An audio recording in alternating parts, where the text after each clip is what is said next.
మార్గమా? క్రైస్తవ్యం మతమని, బైబిల్ ఒక మత గ్రంథమని, యేసుక్రీస్తు మత బోధకుడని, అసలు ఆయన ఈ లోకానికి వచ్చిందే మతాన్ని స్థాపించడానికని మత మూర్ఖులు కాలు కాలిని పిల్లిలా కేకలేస్తున్నారు. ఇక్కడ నాకు డౌట్ వచ్చింది. అదేంటంటే స్త్రీ బట్టలు వేసుకొని ఇంగ్లీష్ మాట్లాడుతూ క్రైస్తవ్యం మతం అన్నంత మాత్రాన క్రైస్తవ్యం మతమైపోతుందా?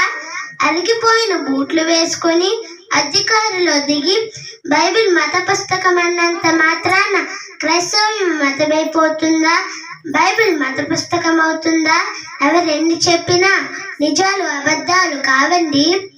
బాధాకరమైన విషయం ఏమిటంటే మతానికి మీనింగ్ తెలియని వాడు కూడా మతం గురించి మాట్లాడుతున్నాడు. అసలు బైబిల్ ఏమంటుందో ఒకసారి చూడండి. మతమన్న పదానికి పుట్నోట్లో విశ్వాసమని ఉంది. అంటే మతమంటే నిర్వచనం విశ్వసించడం. మరి మతంలో ఉన్నవారు దేనిని విశ్వసిస్తున్నారో తెలుసా?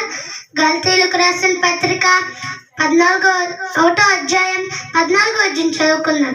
గల్తీలకు రాసిన పత్రిక 1వ అధ్యాయం 14వ వచనం చదువుకుందాం. నా పితరుల పారంపర్యాచారమందు విశేష ఆసక్తి గలవాడినై అన్నాడు.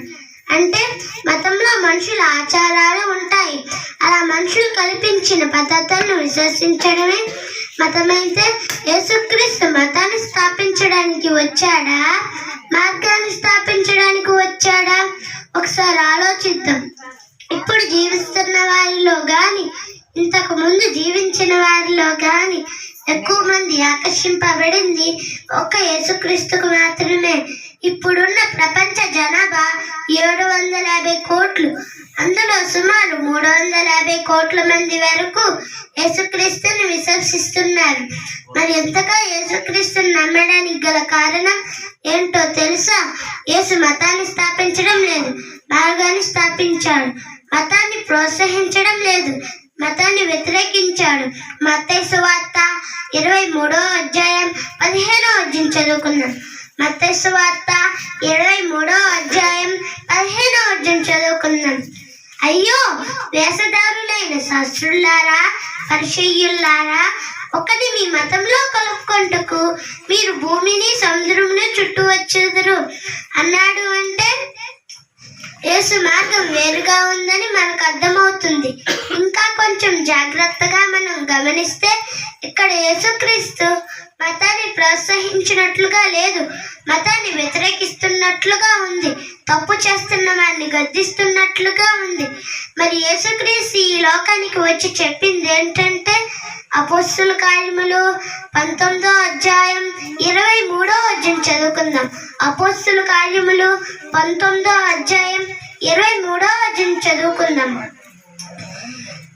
ఆ కాలమందు క్రీస్తు మార్గం గురించి అన్నాడు. అంటే ఇక్కడ మతమని ప్రయోగించలేదు, మార్గమని ప్రయోగించాడు. మరి మార్గం అలాగే మరొక మాట చూడండి. అపోస్తుల కార్యములు 18వ అధ్యాయం 25వ వచనం చదువుకున్నాం. అపోస్తుల కార్యములు 18వ అధ్యాయం 25వ వచనం చదువుకున్నాం. అతడు ప్రభు మార్గం విషయమై అన్నాడు. అంటే ఇక్కడ మతమని ప్రయోగించలేదు, మార్గమని ప్రయోగించాడు. మరి మార్గం ఎవరు అని మనం ఆలోచించగలిగితే యోహాను సువార్త 14వ అధ్యాయం 6వ వచనం చదువుకుందాం. యోహాను సువార్త 14వ అధ్యాయం 6వ వచనం చదువుకుందాం. క్రీస్తు నేనే మార్గం అన్నాడు. అంటే నేను మాత్రమే మార్గాన్ని స్థాపించాను, మిగిలిన వారు మతాన్ని స్థాపించారు అన్నాడు. మరి యేసు మార్గం మనకి ఏమి నేర్పుతుంది?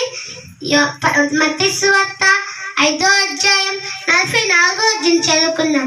మత్తయి సువార్త 5వ అధ్యాయం 44వ వచనం చదువుకుందాం. మీరు పరలోకమందున్న మీ తండ్రి కుమారునైనట్లు మీ శత్రువుని ప్రేమించుడి అన్నాడు. అంటే యేసు మార్గం మనుషుల్ని ప్రేమించమంటుంది. మనుషుల్ని చంపేస్తుంటే మార్గమైన యేసుక్రీస్తు ఏమన్నాడో తెలుసా? తండ్రి వీరేమి చేయుచున్నారో వీరెరుగురు గనుక వీరిని క్షమించమని చెప్పాడు. అంటే మతంలో ఉన్నవాడు మనిషిని చంపేస్తే మార్గంలో ఉన్నవాడు మనిషిని ప్రేమించి క్షమిస్తాడు. మతం మనుషుల ఆచారాలు, మార్గం దేవుని ఆశయాలు.